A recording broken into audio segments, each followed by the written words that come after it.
Bakemonogatari, ou Contos de Fantasma, já vi Contos de Monstro como tradução, é uma adaptação de light novel do mesmo nome feita pelo Estúdio Shaft, e é o anime que comentarei hoje. Mas antes gostaria de deixar claro que esse vídeo é uma sequência direta do vídeo da Seiji Ogahara, então se eu não comentei um aspecto importante da obra nesse vídeo, muito provavelmente eu comentei no outro. Logo, vá dar uma olhada no vídeo caso não tenha assistido. Se esse não é o seu caso, vamos comentar com spoiler o arco da Hachikuji de Bakemonogatari.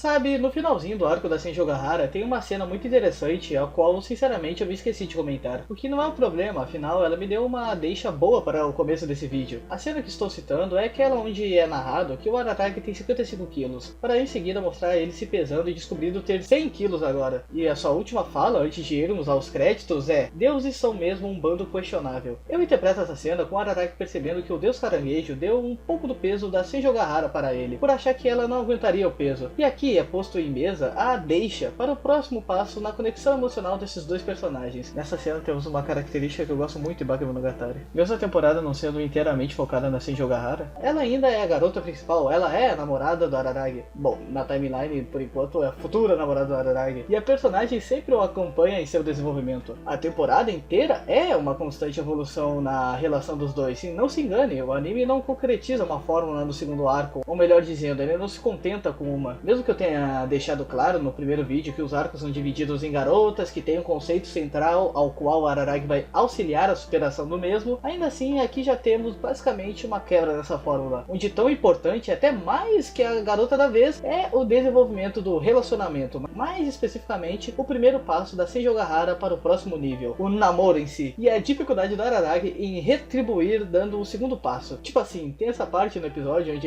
eles conversam por muito tempo, e a conversa é basicamente a Seiji Ogahara relatando que quer retribuir o Araragi pela ajuda que ele deu, pois ela sente uma tremenda gratidão por ele. O Araragi insiste que não precisa, mas a personagem continua dando sugestões do que ela pode fazer por ele. Sugestões bem, safadinhas, provocantes, e em meio a tudo isso o Araragi me solta por favor, Seiji Ogahara, se nós fizermos esse trato dessa forma, eu não acho que nós vamos ser capazes de pensar um no outro só como amigos depois. Meu senhor, só faltou a Seiji Ogahara mandar poxa vida, mas que merda, que bom que você me avisou isso, porque quase saiu pela culatra. É uma tensão muito divertida de se assistir, com certeza. Assim como todo esse arco, que é um dos mais cômicos, e aqui também é estabelecido características mais sinceras da personagem da Seiji Ogahara. Agora que ela está mais livre por ter seus sentimentos, e por ela estar nessa situação de querer que o idiota perceba o flerte, conseguimos ver uma série de contradições que dizem muito sobre a personagem. Ela diz que não foi ao local ver o Araragi, mas vai até ele saltitando. Fala que comprou essas roupas não para mostrar para ele, mas ao mesmo tempo ela queria que ele visse. E tem todo um gramo dela pelo fato dela não enxergar a Hachikuji, a garota da vez, mas falar que sim. O Oshino fala sobre para o Araragi através de uma ligação, cobrando até responsabilidade por fazê-la se sentir dessa forma. Aí tu me pergunta, que forma? E a resposta é constrangida, por não querer se sentir estranha. A recém ela deixou de não ter peso e finalmente ela se sente bem consigo mesmo. Então, entre aspas, obrigá-la a mentir para que ela não se sinta a parte da vida dele é uma falta de consideração. Quer dizer, a parte do obrigá-la é exagero, mas a falta de consideração é verdade. O Araragi não percebe que ao resistir e não ser direto para com as investidas da Seiji Ogahara, ele faz ela ficar insegura, porque mesmo que constantemente a Seiji Ogahara tente mostrar ser a mais confiante das mulheres, ela é insegura como qualquer uma, e pelo fato dela querer fazer parte da vida do Araragi, a personagem acaba por mentir. Então na cena onde os dois começam a namorar, é feita uma promessa. Da parte do Araragi, nunca fale que enxergue algo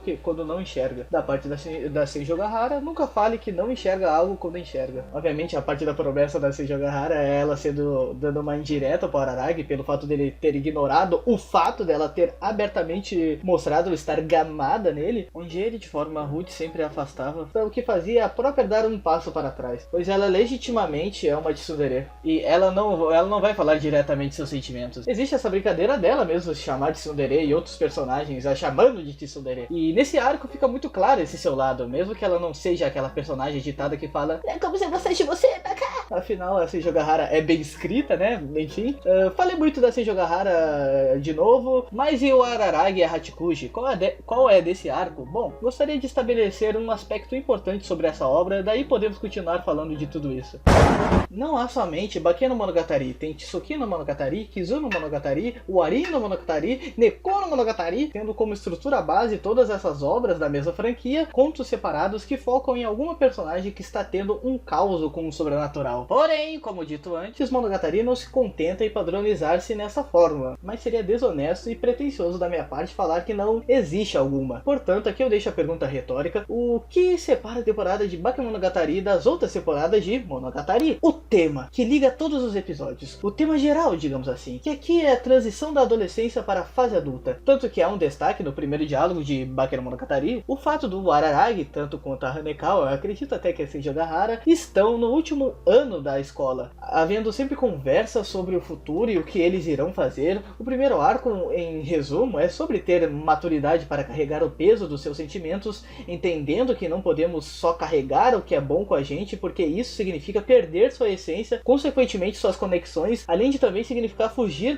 da realidade ao qual os personagens estão prestes a bater de frente. Afinal, é o último ano deles na escola, não haverá mais subterfúgios. Então, aquilo que torna o segundo arco dessa obra tão fascinante nestas configurações é a infantilidade que nos é apresentado numa personagem infantil, a Hachikuji, uma garota perdida que o Araragi decide ajudar bem no Dia das Mães, que ele não quis participar, por se achar menor na família. Na sua cabeça, o Dia das Mães é mais sobre suas irmãs com a mãe do que ele com a mãe, e esse sentimento de se sentir menor é um aspecto da sua personalidade que é muito bem apresentado nesse arco, e que se conecta à infantilidade comentada no próprio arco. Mas vamos com calma. Primeiro vamos falar um pouco do aspecto de autodepreciação. O Araragi não dá valor à própria vida ou sentimentos, por se achar menor que os outros, aqueles que ele verdadeiramente dá valor. Esse sentimento chega ao nível do personagem nem ao menos conseguir ver o valor que ele pode ter às outras pessoas. Tanto que ao invés de prestar atenção na sua importância para os outros, como a mãe, as irmãs e a Seijogahara, ele prefere brigar com as irmãs para sair de casa e sem dar satisfação para a mãe, e para se concentrar num parque. A Seijogahara ativamente dá em cima dele, mas ele a troca para ajudar a Hachikuji, deixando ela muito confusa, o que piora mais depois que a gente descobre que a Seijogahara nem enxergava a criança. O Araragi neste momento está sendo infantil mais do que tudo. Ele está sendo uma pessoa imatura que está fazendo aquilo que é mais fácil para ele, pois ajudar alguém para o Araragi é quase instintivo, mas ele nem sabe a real situação da Hachikuji, nem sabe se ela quer ou precisa de ajuda. O Araragi pensa tão pouco sobre a situação que no final nem consegue ajudá-la de fato, sendo capaz somente após a Seijogahara ir falar com Oshino. Tudo porque ele fica mais focado em suas brincadeiras com a Hachikuji do que focado em ajudá-la, então ele nunca chega na raiz da situação. Mas, de novo, vamos por partes. Para chegar no meu ponto, primeiro eu preciso falar sobre a dita cuja, a Hachikuji.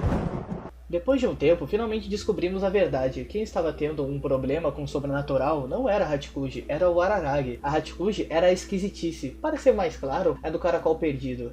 Existem até dicas visuais para isso. Suas Maria Chiquinhas são como antenas de caracol, a mochila enorme é como o casco do caracol. E ela é uma esquisitice que faz pessoas que não querem voltar para casa se perderem, sendo apenas essas pessoas capazes de a ver. Por isso a Hanekawa conseguia ver e não a Seijogahara. A Hanekawa é mostrada posteriormente tendo muitos problemas em casa. E no caso do Araragi é mais uma questão interna dele. O personagem não se sente bem-vindo na própria casa.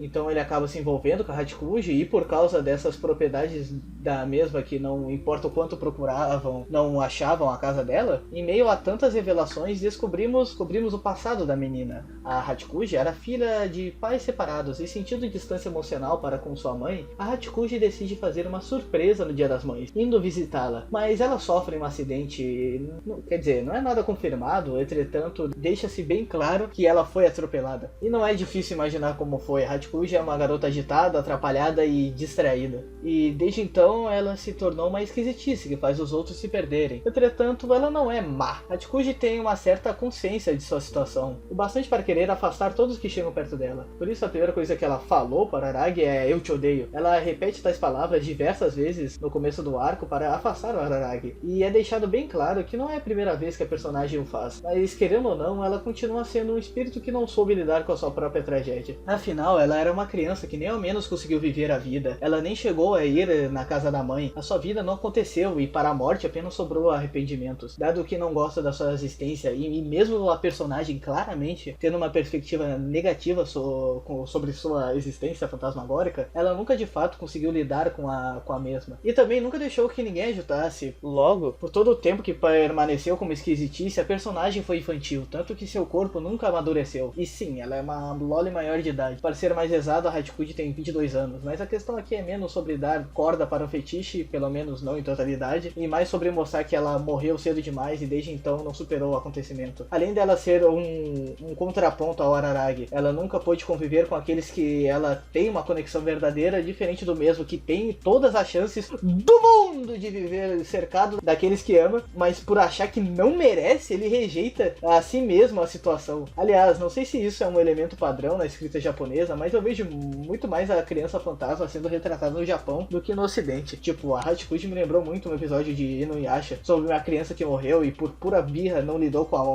bem com a morte, do mesmo jeito que uma criança faz birra pela mãe não comprar um doce, mas por causa dessa imaturidade ela acaba fazendo um monte de maldade por ter poderes espirituais e que não compreende, e a criança quase é condenada ao inferno por isso. Caralho. Já aqui é um pouco menos apelativo em sua tragédia e serve mais para ser um contraponto ao Araragi mais do que tudo. E graças a Deus, no fim do dia, a loli maior de idade também é temático ao arco.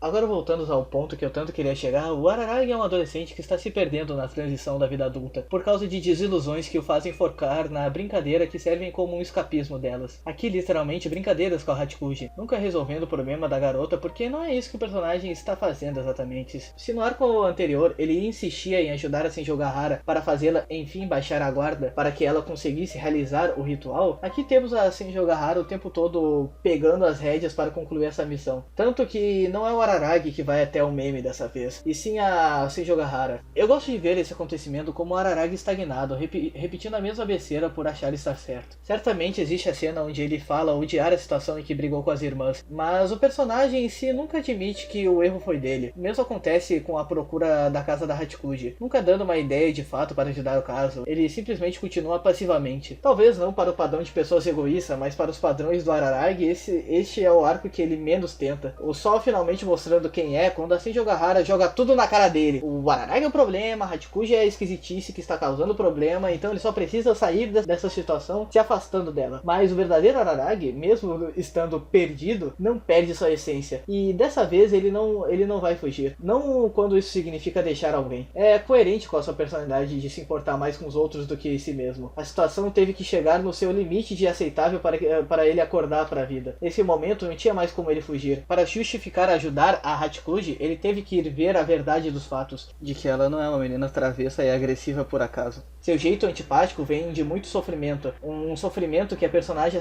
aceitou sentir sozinha pela eternidade. Mais uma vez, Bakemonogatari sobre a aceitação antes dos sentimentos. Nesse caso, a aceitação da situação e de quem a Hachikuji é, onde até seu lado divertido mostra a tragédia, por ser fruto de uma solidão que só agora a personagem se permite não mais sentir, mesmo sabendo a dor que ela pode causar ao Araragi. Tudo porque ela finalmente conseguiu se conectar a alguém. E agora, após a catarse da situação, finalmente temos a conclusão do arco com a Hachikuji encontrando a casa de sua mãe. A personagem ainda volta porque gostou muito de interagir com o Araragi, assim ela é promovida como um espírito vagante, um fantasma resumidamente, e acredito que essa seja uma conclusão digna para a personagem, pois ela fez o que nunca pôde, fazer uma escolha. Foi tirado qualquer controle que ela tivesse sobre a própria vida, ou a própria morte, né? Mas não agora. A Hachikuji volta para ter mais experiências, com alguém que ela conheceu genuinamente, uma pessoa que ela teve uma conexão. Finalmente uma personagem sem rumo conquista o controle da sua vida, assim como o Araragi que entra em um relacionamento com a Senjogahara. Com certeza esse foi um arco divertido, graças à simplicidade da personagem da Hachikuji, que mesmo sendo a mais simples entre as garotas de Bakemonogatari, especificamente na temporada de Bakemonogatari, ainda assim ela é muito bem escrita e tem dramas incríveis, mas que não tiram a atenção do desenvolvimento da Araragi e do desenvolvimento de sua relação com a Senjogahara. Acaba por ser leve de assistir, mesmo que seja um arco maior que o primeiro, e por enquanto é isso. Continuaremos essa jornada no arco da Kambaro. E peraí, esqueci de dizer, mesmo depois da Hachikuji se concluir como personagem nesse arco, ela continua criança? Vixe, no final era só fetiche? Não. Pelo menos não completamente. mas a prova disso está em outras temporadas, em temporadas futuras do anime que vai demorar até, bom, a história chegar lá. E por enquanto, fiquemos felizes com as reflexões que conseguimos tirar desses episódios. Pare de ficar no seu canto, na zona de conforto, fazendo bobagem, e pense no que isso significa sobre você. Estou falando com você que está assistindo isso. E se você se identificou com a trama desse arco, assim como eu, bom, deixa o like, compartilha e é nóis.